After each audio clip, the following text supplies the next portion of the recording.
Welcome back to the program. With me now, Labor's Peter Khalil and Liberal Party's Tim Wilson. Tim, so important we get this spending right. We're talking about tens of billions of dollars into schools around the country, not just because of the spending, but the impact on future generations. Do you feel that the government's got this sufficiently right with the latest report in terms of how to get the best bang for the buck in the Gonski plan? It's got the approach right at every step, which is to focus on making sure there's the available resources that schools need to make sure that kids get a good education, to remove a lot of the discrepancies in the system so all Australian students are treated equally by the government. But it's conditional very much on the follow-through. The report that's come out today has outlined David Gonski's recommendations about how we should achieve that. I've no doubt the government will review it. It's back the spirit and the intent, but when it comes to the detail, it's obviously going to require making sure that we follow it through practically, because the recommendations of the report have to translate directly into the classroom and making sure we're getting those best outcomes for the next generation of Australians to have the best opportunity to be educated, to learn, to grow, and then, of course, to be able to be successful in their whole life.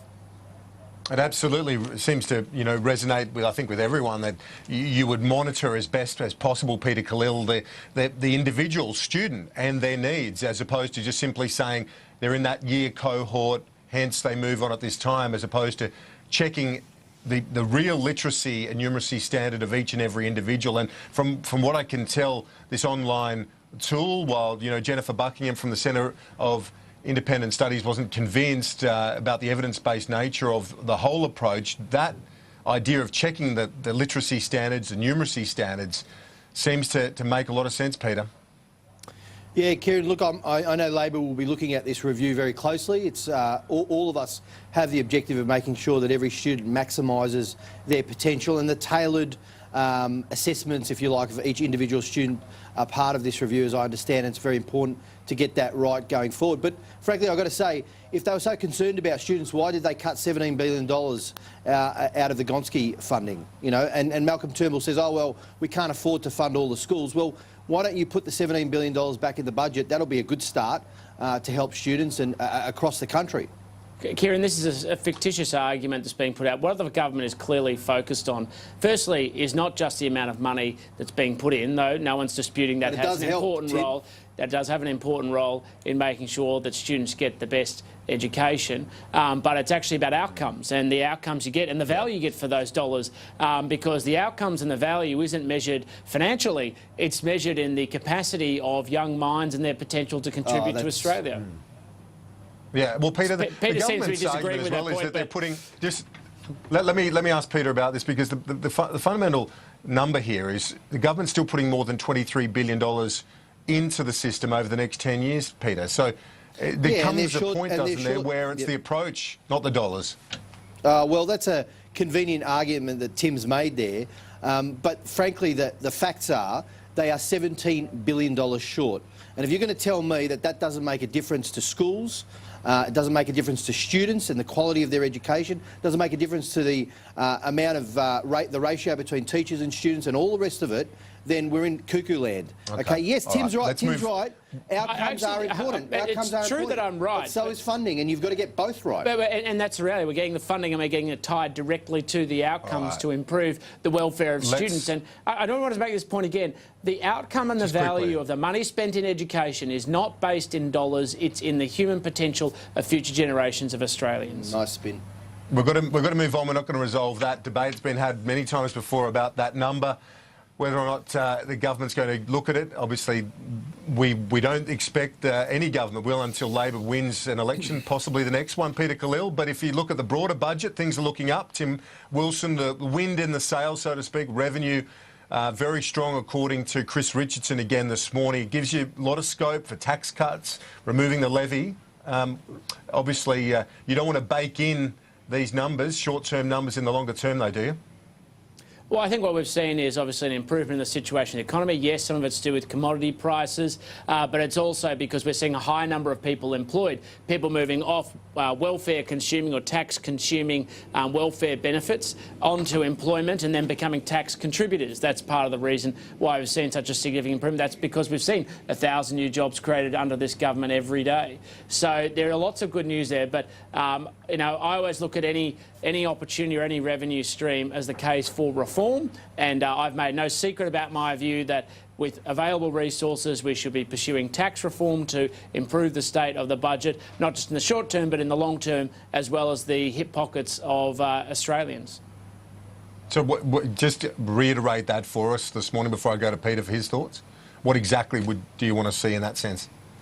Well, obviously there's going to be a budget that's going to be released next week. We're hearing there's going to be income tax cuts. That's good, but I'm always a big supporter of it when you have revenue and you're able to be able to finance reform that you seek to do so. And so I'm always looking to the future and bigger tax reform in the future. All right. Peter Khalil, your thoughts on that and the prospect for what the government might be able to do here is a bit of budget repair as well as remove the Medicare levy increase and income tax cuts. It's, as I say, the wind in their sails in an economic sense at the moment. Yeah, you mentioned it, Kieran, about the global headwinds, if you like, or the wind in their sails. The good global conditions means that there's a boost to tax revenue.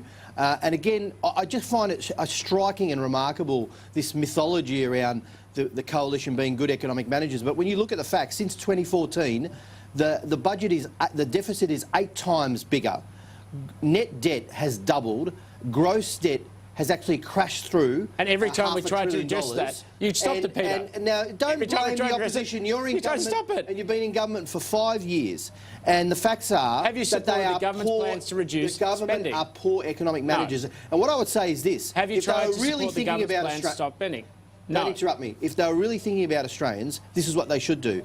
They should forget about the $65 billion tax cuts to big companies and the $13.2 billion that will go to big banks, especially given what we've been seeing in the Royal Commission, and invest that in education, in healthcare, and infrastructure. That's what they should be doing. Well, Tim, it does make it a difficult time to be prosecuting the case for the remainder of the $65 billion in company tax cuts, another $35 billion on the books, when you've got exactly, as Peter said there, these daily, the daily news out of the Royal Commission, so devastating for the big banks, for AMP. We've seen the chairman resign this morning. Well, as you know, Kieran, these tax cuts affect all companies within a certain bracket, not just banks. Yes, they're part of it because their size of their capital base. But actually, can we not talk over each other? Just let Tim answer, please. Let's do it. I don't actually think we should be cutting.